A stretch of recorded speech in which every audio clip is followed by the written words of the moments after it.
Shalom Bapak Ibu Saudara-saudari, selamat beribadah di ibadah Minggu Online GKI Prambanan. Bagi segenap anggota jemaat dan simpatisan GKI Prambanan dan juga jemaat yang lain yang bergabung bersama kami, semoga ibadah ini dapat membawa berkat dan memperteguh iman percaya kita kepada Tuhan. Segala kemuliaan hanya bagi nama Tuhan kita Yesus Kristus. Tuhan memberkati kita sekalian. Ibadah Minggu 6 Desember 2020 dipimpin oleh Pendeta Adi Sosilia Patria Bara. Warta jemaat dapat dibaca melalui warta jemaat online yang telah di-share di grup WhatsApp GKI Prambanan. Di dalam keheningan, marilah kita merendahkan diri dan membuka hati untuk memasuki Minggu Advent kedua. Marilah kita kembali menghayati perkataan Nabi Yesaya, "Lihatlah, aku menyuruh utusanku mendahului engkau. Ia akan mempersiapkan jalan bagimu. Ada suara orang yang berseru-seru di padang gurun. Persiapkanlah jalan untuk Tuhan, luruskanlah jalan baginya."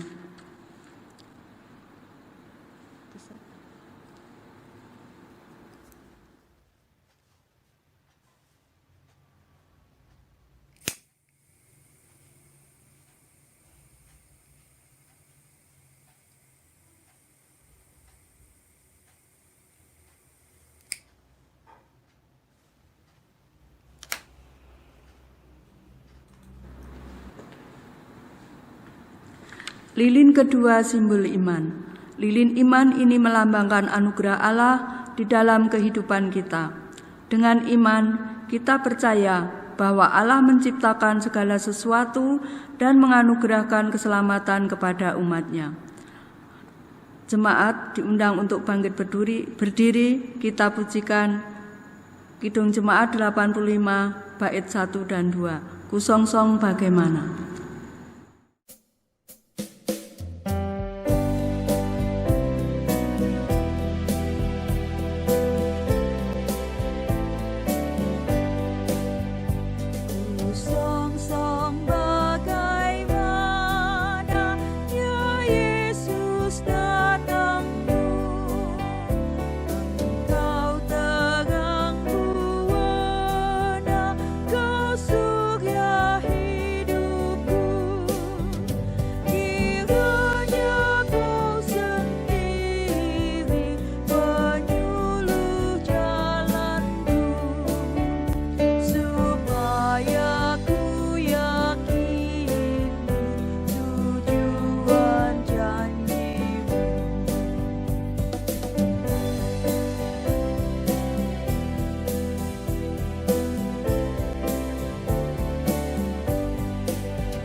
Ibadah Advent kedua ini kita khususkan dengan pengakuan bahwa pertolongan kita adalah di dalam nama Tuhan Allah, pencipta langit dan bumi.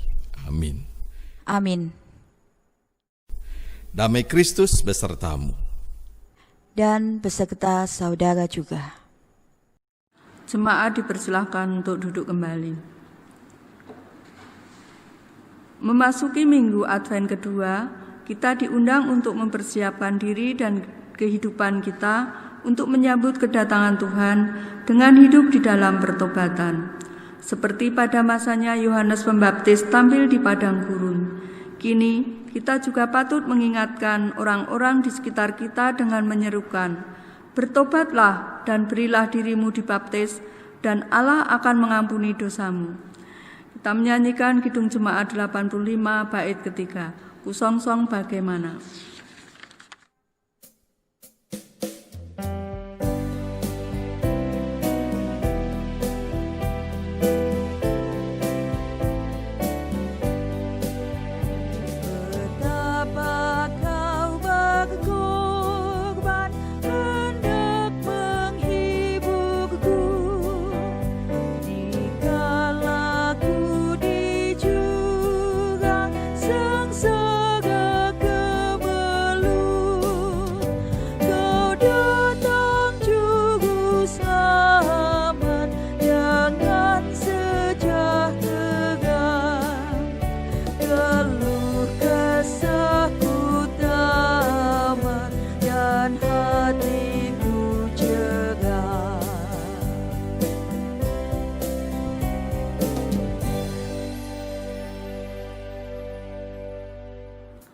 Jemaat dipersilakan untuk berdoa secara pribadi dan nanti akan saya tutup.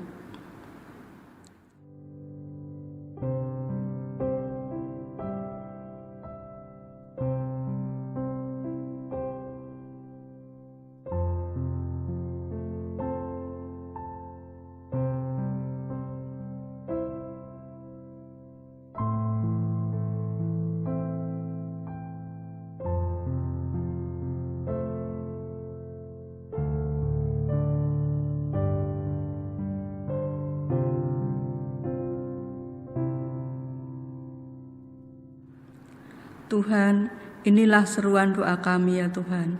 Terimalah ya Tuhan terimalah ya Tuhan doa ini di dalam nama Tuhan kami Yesus Kristus.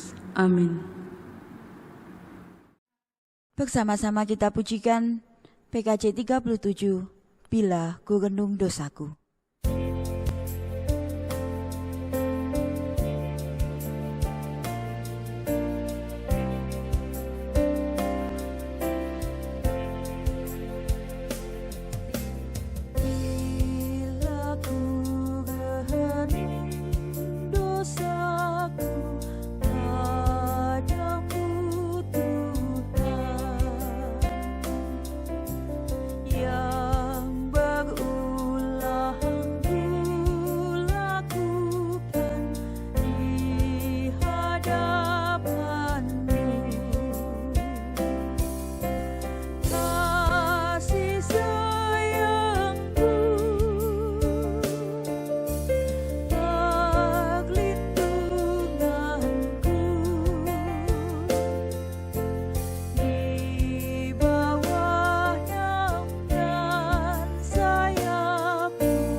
Jemaat diundang untuk bangkit berdiri.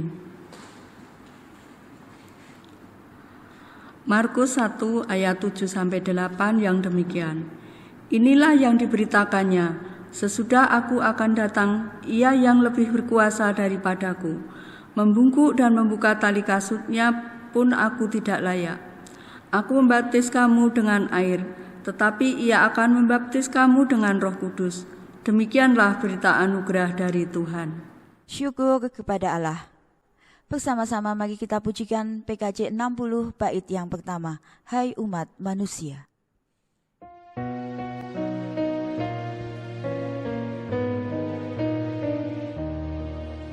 Hai umat manusia, siapkan jatimu dan sambutlah Mesias juru selamatmu. Dan datang segera terang dan kehidupan yang dijanjikan Tuhan, mengingat rahmat-Nya.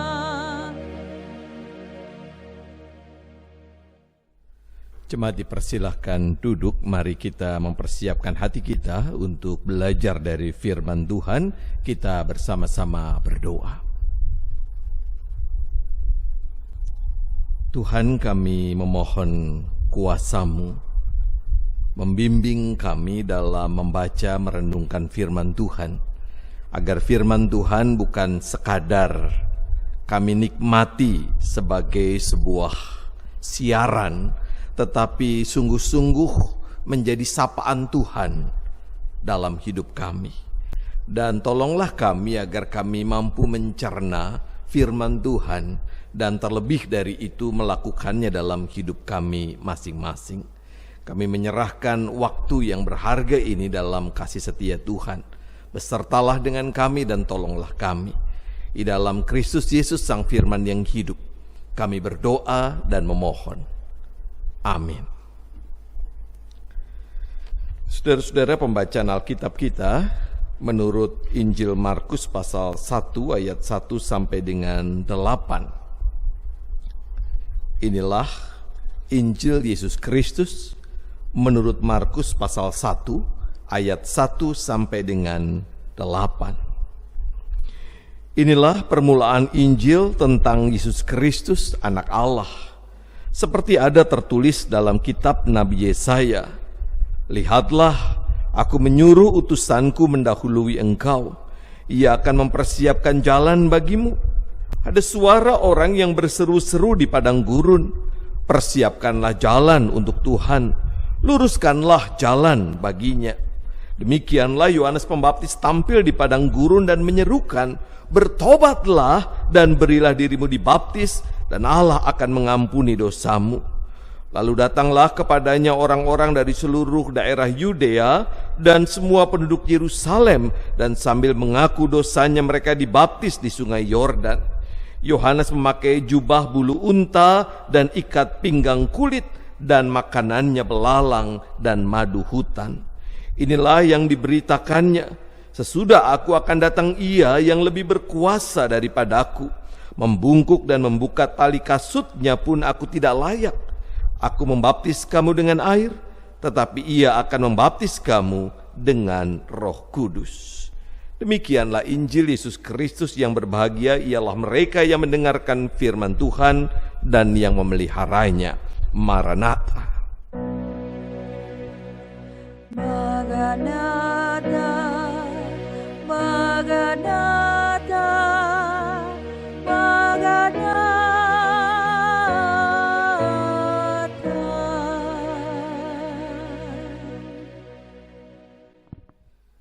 Saudara-saudara, hari ini kita memasuki minggu Advent kedua, masih secara online.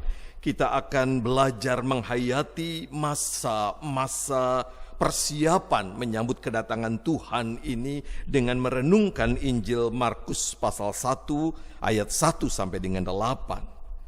Saudara-saudara, Injil Markus adalah Injil yang paling pendek dan menurut para pakar Injil yang tertua dibandingkan dengan Injil yang lain dalam Alkitab kita. Kalau kita kemudian mencoba melihat isinya dan membandingkan Injil dalam Alkitab terkait dengan kelahiran Yesus yang akan kita rayakan, maka kita akan menemukan catatan yang berbeda. Injil Matius dan Lukas menceritakan kelahiran Yesus secara dramatis. Matius menceritakan Injil atau kisah kelahiran Yesus melalui Yusuf yang dijumpai oleh malaikat. Lukas menceritakan Maria yang dijumpai oleh malaikat. Yohanes lain lagi. Injil Yohanes menceritakan kehadiran Yesus sebagai firman yang menjadi manusia. Namun yang menarik saudara-saudara, tidak ada kisah kelahiran Yesus dalam Injil Markus. Hal ini bukan berarti keberadaan Yesus di dunia ini tidak penting. Injil Markus justru menyatakan siapa Yesus melalui pembukaan kitabnya. Inilah proklamasi atau pernyataan iman tentang Yesus sebagaimana yang bisa kita lihat dalam kalimat pembuka pada ayat yang pertama. Inilah permulaan Injil tentang Yesus Kristus, anak Allah. Kalimat pembuka ini menunjukkan siapa Yesus, hakikat Yesus seperti apa. Penginjil Markus menegaskan bahwa Yesus adalah Kristus atau Mesias yang dinanti-nantikan kedatangannya. Yesus adalah penggenapan atas penantian panjang umat Allah. Lalu saudara-saudara, Yesus juga disebut dengan anak Allah. Secara sederhana saudara-saudara, anak Allah itu berarti sesuatu yang berasal dari Allah. Bahkan kemudian gereja memahami Yesus adalah Allah sendiri. Dan Injil Markus menegaskan pemahaman atau proklamasi atau keyakinan imannya melalui kepala pasukan yang bertanggung jawab atas penyaliban Yesus menjelang akhir Injil Markus. Dalam Markus 15 ayat 39 dinyatakan, waktu kepala pasukan yang berdiri berhadapan dengan dia melihat matinya demikian, berkatalah ia, sungguh orang ini adalah anak Allah. Jadi Injil Markus membuka dengan sebuah keyakinan dan kemudian mengakhirinya dengan sebuah kebenaran. Yesus adalah anak Allah. Justru karena proklamasi atau pengakuan iman itulah, maka penginjil Markus mengajak kita untuk mempersiapkan diri sebaik-baiknya dalam menyambut kehadiran Yesus Kristus. Apa yang menurut Injil Markus harus kita lakukan? Di sini penginjil mengutip apa yang diteriakan oleh Yesaya melalui Yohanes Pembaptis. Saudara-saudara, Yesaya mengatakan, persiapkanlah jalan untuk Tuhan, luruskanlah jalan baginya. Demikian ayat yang ketiga. Bagaimana caranya mempersiapkan jalan untuk Tuhan? Yohanes Pembaptis menegaskan, cara mempersiapkan jalan untuk Tuhan adalah pada ayat 4 dikatakan, bertobatlah dan berilah dirimu dibaptis dan Allah akan mengampuni dosamu. Tuhan memanggil kita untuk bertobat dalam menyambut kehadirannya. Mengapa? Tuhan tahu betapa luar biasanya kuasa dosa itu. Kuasa dosa merusak kehidupan kita. Saya yakin saudara-saudara pernah mendengar gambaran dosa sebagaimana yang diceritakan oleh Anthony de Mello. Anthony de Mello menceritakan ada seekor katak yang dimasukkan ke dalam panci berisi air. Katak itu diam saja dan tampak asik berenang-renang di dalam panci berisi air itu. Kemudian panci itu dipanasi perlahan-lahan kurang lebih 1 derajat Celcius per menit. Katak itu juga tidak merasakan apa-apa, ia terus asik berenang. Namun pada saat tertentu, pada derajat panas tertentu, katak itu mulai merasakan ada yang tidak beres.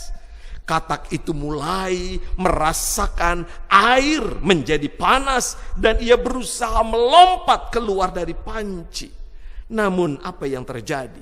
ia tidak mampu keluar. Katak itu tidak berdaya, panas air telah melumpuhkan saraf-sarafnya, dan katak itu pun mati jadi sueke yang lezat dihidangkan. Saudara-saudara, demikianlah kuasa dosa yang melumpuhkan hidup kita, sehingga kita dibutakan pada apa yang disebut benar atau salah, baik atau buruk. Itu sebabnya saudara-saudara, hari ini kita melihat bagaimana kuasa dosa menguasai hidup kita dan merusak hidup kita dengan segala sesuatu yang baik yang telah diciptakan oleh Allah. Keserakahan, dosa keserakahan menghancurkan hutan dan gunung-gunung kita. Dosa ketamakan menghancurkan ekonomi kita, dan banyak lagi yang lain. Namun semua itu dikemas dalam bahasa-bahasa yang indah, yang nampak bermoral dan tampak saleh, hingga kita tidak bisa membedakan apakah ini dosa atau tidak. Bahkan hari ini saudara-saudara, kita melihat bagaimana orang memakai agama, menyebut nama Tuhan dengan segala perangkatnya untuk menghancurkan hidup orang lain dan menyatakan bahwa inilah cara yang benar menurut Tuhan. Lihatlah betapa dahsyat kuasa dosa itu. Itulah sebabnya di masa penantian ini, di masa mempersiapkan jalan untuk Tuhan ini, pertobatan menjadi panggilan yang makin hari makin penting. Bukan sekadar karena kita merayakan Yesus yang hadir di hari Natal, atau dalam bahasa yang kerap kita dengar, kita bukannya merayakan ulang tahun Yesus saat Natal, tetapi kita merayakan dan merasakan kehadiran Yesus atau kelahiran Yesus dalam hidup kita sehari-hari. Dan itulah sekali lagi pentingnya pertobatan, sebab pertobatan adalah sebuah kesadaran bahwa Tuhan hadir dan berkuasa dalam hidup kita. Masa penantian adalah masa merefleksikan kehadirannya dalam kehidupan kita. Kesadaran akan kehadiran Allah yang dengan sungguh kita rasakan membuat kita dapat menjaga hidup kita. Mari kita lihat contoh sederhana ini. Ada seorang guru yang berbagi cerita dengan saya. Katanya pada masa PJJ, pembelajaran jarak jauh, justru nilai murid-muridnya meningkat tinggi. Usut punya usut, saudara-saudara, ternyata murid-murid dalam mengerjakan tugasnya melihat Pak dan Bu Guru yang namanya Google. Mengapa itu dilakukan? Karena tidak ada yang mengawasi. PJJ memang sebuah model pembelajaran yang tanpa pengawasan. Pertobatan adalah sebuah kesadaran. Sekalipun guru tidak melihat, tetapi Tuhan yang melihat sedang memberikan kesempatan buat kita untuk belajar menahan diri, belajar tanpa pengawasan untuk menciptakan karakter kejujuran dalam diri kita. Saudara-saudara yang dikasihi Tuhan, pertobatan tidak kemudian membuat kita bersih dari dosa. Itu tidak mungkin, sebab manusia hidup dalam kerapuhan sehingga kita semua mudah jatuh dalam dosa. Pertobatan adalah sebuah kesadaran yang harus terus-menerus terjadi dalam diri kita untuk hidup yang sesuai dengan kehendak Allah yang kita imani. Allah yang kita percaya senantiasa hadir dalam kehidupan kita. Allah yang kita percayai senantiasa lahir dalam hidup kita. Saudaraku, tentu ungkapan atau kalimat pertobatan sering atau biasa kita dengar. Kadang-kadang ada kita mendengar ada orang yang menegur temannya, "Tobat kamu." Atau seruan yang meneriakan pertobatan nasional dan lain sebagainya. Tetapi saudara-saudara, perhatikan baik, pertobatan seringkali hanya berhenti pada kata. Tentu kita pernah mendengar istilah tomat. Hari ini tobat, besok kumat. Atau ada yang mengatakan pertobatan kita itu seperti pertobatan cabai rawit. Pedas sebentar, lalu kemudian nagih, minta lagi. Cobalah kita tengok ibadah-ibadah kita. Ada orang yang menangis, orang yang bertobat, keluar dari gereja, lalu di tempat parkir mobilnya atau kendaraannya ditabrak. Apa yang terjadi? Berantem, lupa dengan pertobatannya. Karena apa? Karena pertobatan kita adalah tomat. Panggilan untuk bertobat, saudara-saudara, membutuhkan tanggapan. Setidaknya menurut hemat saya ada 2 tanggapan manusia atas panggilan pertobatan, yaitu tanggapan reaktif dan tanggapan proaktif. Tanggapan reaktif adalah pertobatan yang didorong oleh emosi sesaat tanpa kesadaran yang mendalam. Pertobatan semacam ini kerap kita lihat misalnya saat ibadah-ibadah KKR atau Bible Camp, retreat, dan lain sebagainya.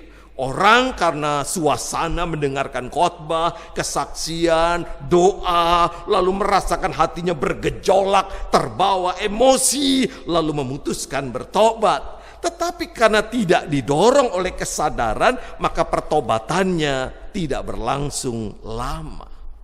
Contoh lain yang belakangan ini berkali-kali terjadi di Indonesia adalah ketika ada film pendek atau ada orang yang mengambil gambar seseorang yang bertobat menyesal karena apa? Karena ditangkap.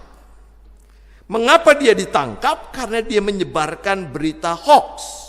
Lalu kemudian kelihatan tangannya diborgol, dibawa ke penjara, diproses, dan biasanya orang semacam ini akan mengatakan dengan suara terbata-bata, bahkan berlinangan air mata, "Saya minta maaf, saya menyesal, saya minta maaf." Kenapa dia menyesal? Karena ketangkap.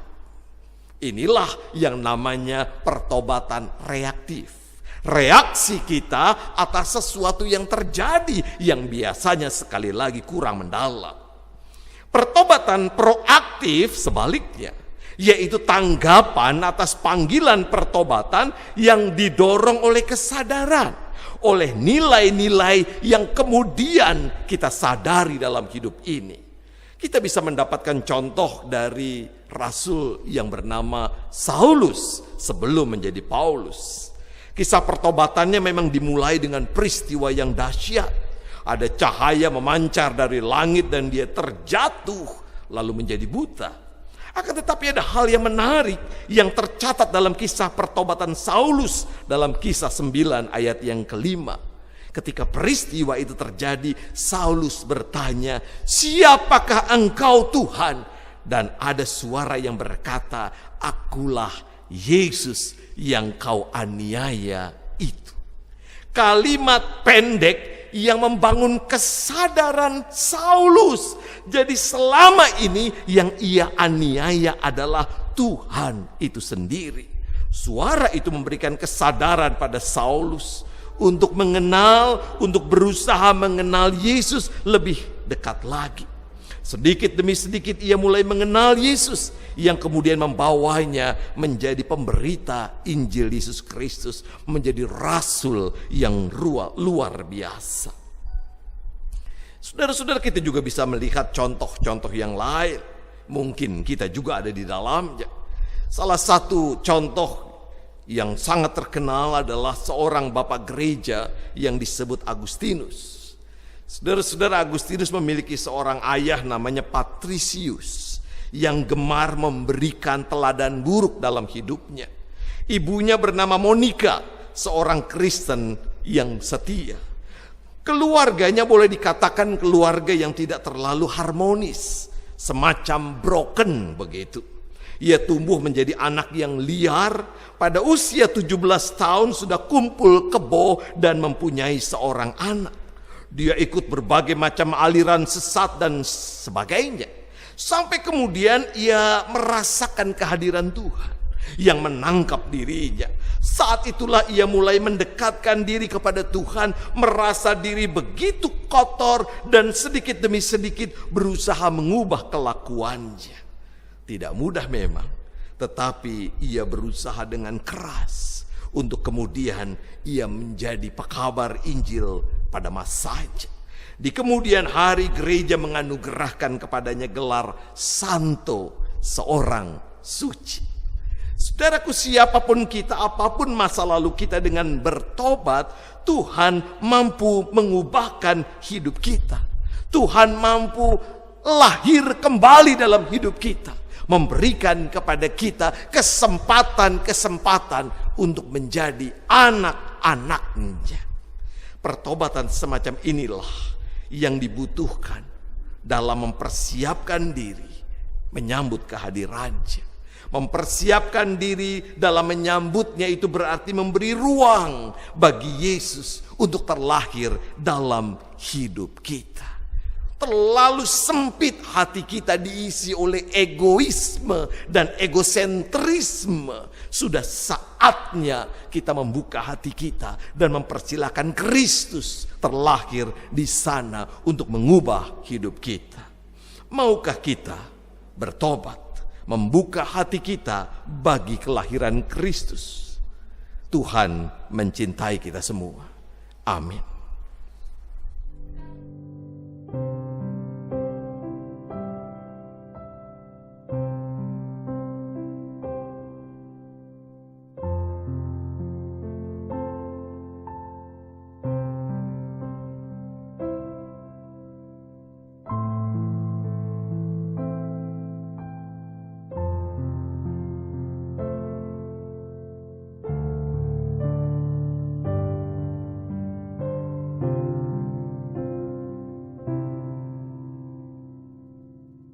Jemaat diundang untuk bangkit berdiri. Marilah kita memperbaharui iman bersama dengan orang percaya di seluruh dunia dan sepanjang abad dengan mengungkapkan pengakuan iman yang kita nyanyikan bersama menurut Kidung Jemaat 280. Aku percaya.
Jemaat Tuhan dipersilahkan duduk, mari kita menyatukan hati kita, kita bersama-sama akan menyampaikan doa syafaat kita. Mari kita berdoa.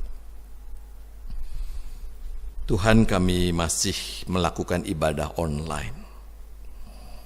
Pandemi masih naik turun dalam kehidupan kami.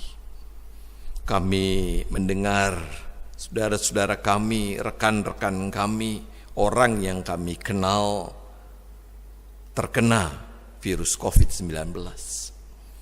Ada yang masih dirawat, ada yang sudah keluar dan dinyatakan bersih, tetapi juga ada yang pergi meninggalkan kami. Ya Bapa, rasanya guncangan karena pandemi ini seakan tidak pernah berhenti dalam hidup kami. Dan krisis sudah kami jalani. Ada berbagai macam krisis yang terjadi dalam hidup kami.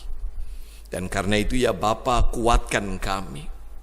Kami punya pengharapan karena Kristus yang lahir.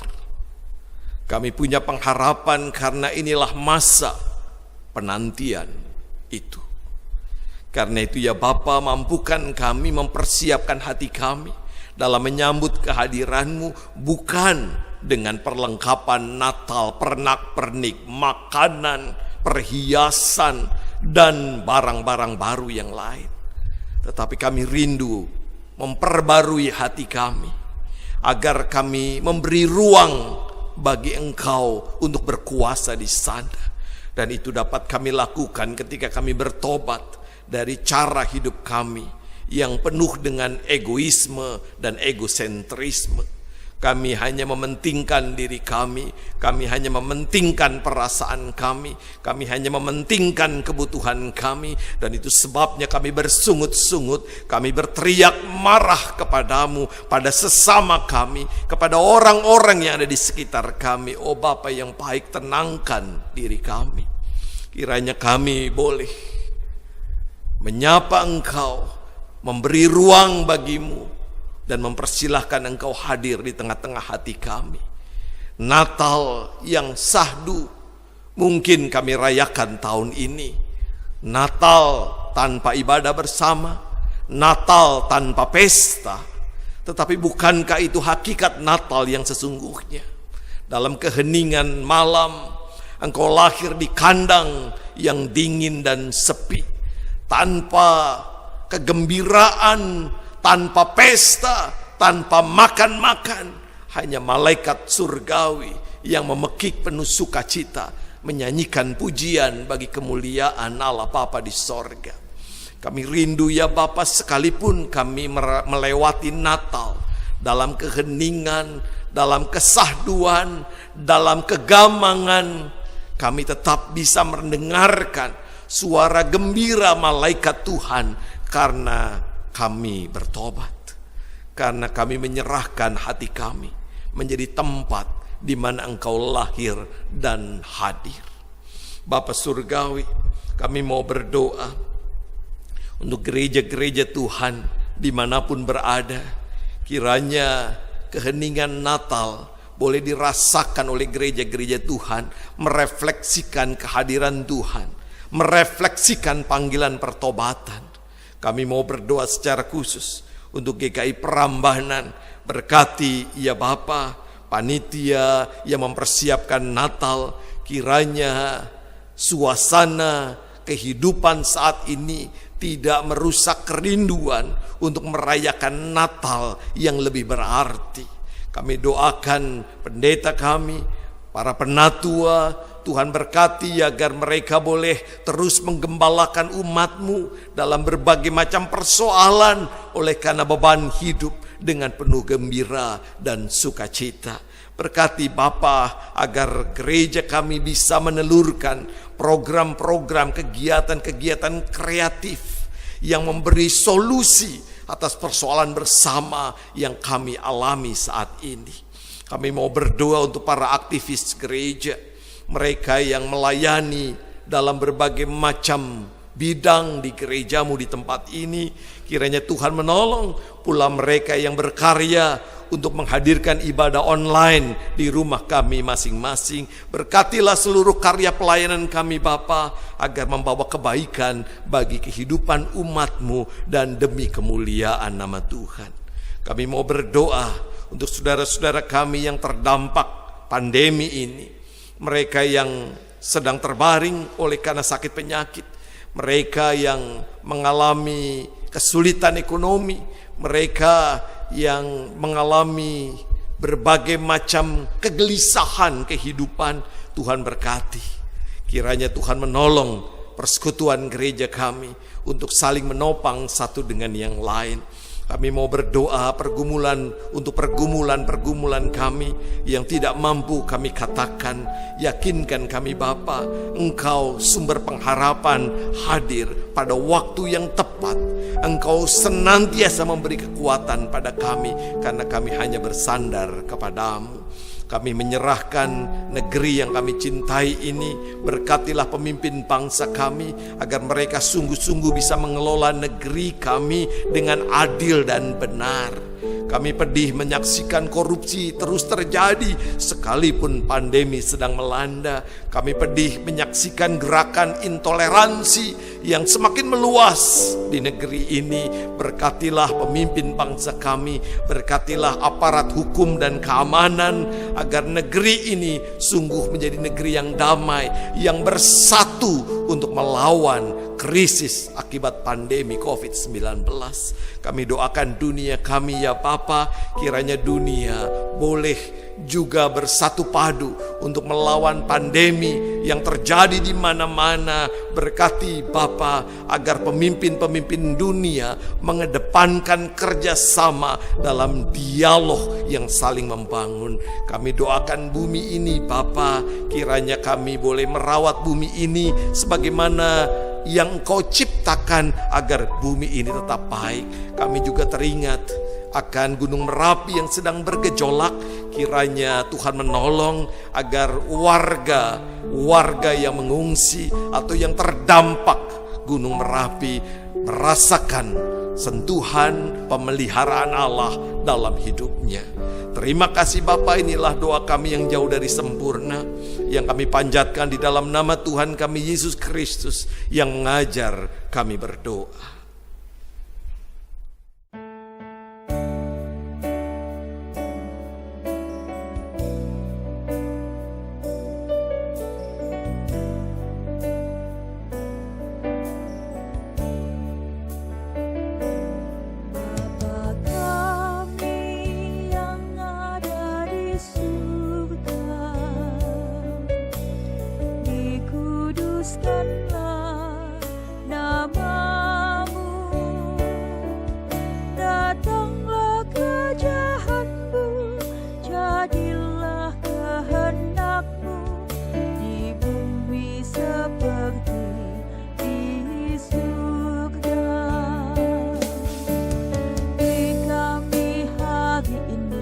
Makanan yang secukupnya, ampuni salah kami, seperti kami ampuni yang bersalah pada kami.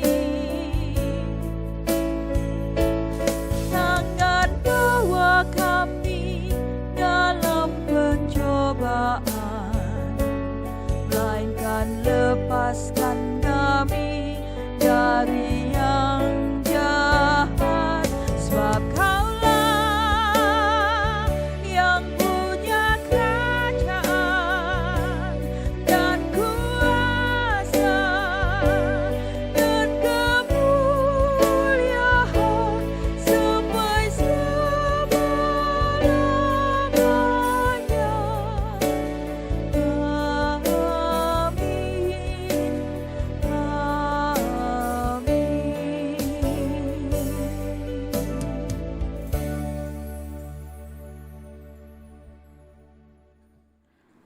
Mari kita ungkapkan rasa syukur kita dengan memberikan persembahan yang dapat ditransfer melalui Bank Mandiri dengan nomor 138 00 1710 2679 atau dapat dimasukkan di kotak persembahan yang telah tersedia di kantor gereja GKI Prambanan. Mari kita pujikan nyanyian PKJ 146 bait 1, Bawa Persembahanmu.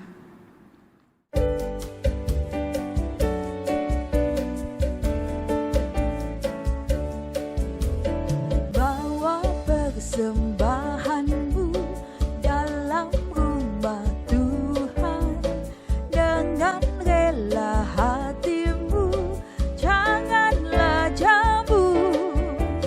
Bawa persembahanmu, bawa dengan suka, bawa persembahanmu, tanda sukacitamu. Persembahanmu, ucaplah syukur.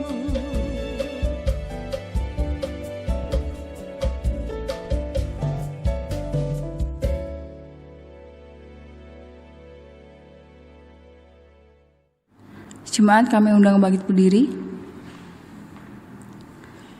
Mari kita bawa dalam doa. Allah Bapa Surgawi, kami berterima kasih Tuhan, kalau pada pagi hari ini Engkau masih memperkenankan kami untuk beribadah di rumah kami masing-masing dengan keluarga kami Tuhan. Kami bersyukur untuk setiap berkat dan karunia yang masih Engkau curahkan kepada kami hari demi hari. Dan kami percaya di setiap kekurangan kami Engkau yang akan mencukupkan. Dan pada saat ini kami telah mengumpulkan persembahan Tuhan. Kiranya Engkau yang akan menguduskan dan memberkati persembahan ini. Semoga dapat digunakan dengan bijak dan hanya untuk kemuliaan nama-Mu. Dan kami juga berdoa Tuhan untuk orang-orang yang dipercaya untuk mengelola persembahan ini Tuhan. Semoga dapat dikelola dengan sebaik mungkin. Inilah doa kami Tuhan, di dalam nama Tuhan Yesus kami telah berdoa. Amin. Dengan tetap berdiri, mari kita angkat pujian kita dari PKJ 60 bait yang keempat.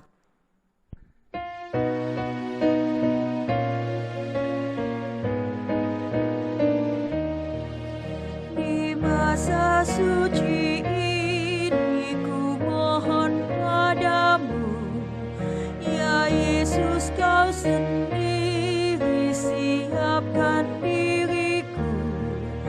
Hatiku ubahlah, jadikanlah palungan tempatku mengagungkan nama-Mu selamanya.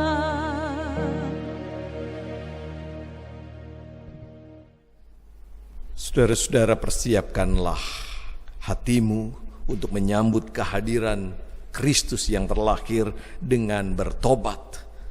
Arahkanlah hatimu kepada Tuhan dan terimalah berkat Tuhan. Tuhan memberkati dan melindungi saudara. Tuhan menyinari saudara dengan wajah-Nya dan memberi saudara kasih karunia. Tuhan menghadapkan wajah-Nya kepada saudara dan memberi saudara damai sejahtera. Amin. Maranatha, Maranatha, Maranatha, Maranatha, Maranatha.